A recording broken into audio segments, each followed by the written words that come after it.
मित्रांनो, मी Sai auto cars वर्कशॉपचे owner बोलतोय। तर आमच्याकडं ऑल टाईपच्या कार्स डेंटी पेंटिंग केल्या जातात। त्यातली फॉर्च्युनर ही मॉडेलला 13 वर्ष पूर्ण झाले होते। तर कस्टमरच्या म्हणण्यानुसार आपण ती गाडी पूर्णपणे नवीन केली आणि ती गाडीचा तुम्हाला व्हिडिओ दाखवतो का गाडी किती न्यू लुक टाईप तयार झाली आहे। गाडीची कंडिशन बघा मित्रांनो।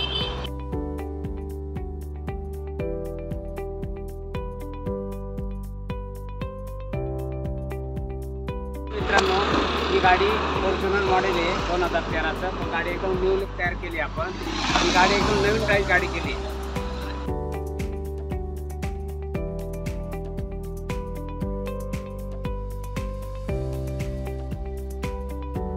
बघा मित्रांनो, या गाडीची फिनिशिंग किती एकदम शोरूम टाईप झालेली आहे आणि शोरूमची जी फिनिशिंग असते त्या टाईपचा कलर आणि फिनिशिंग झाली।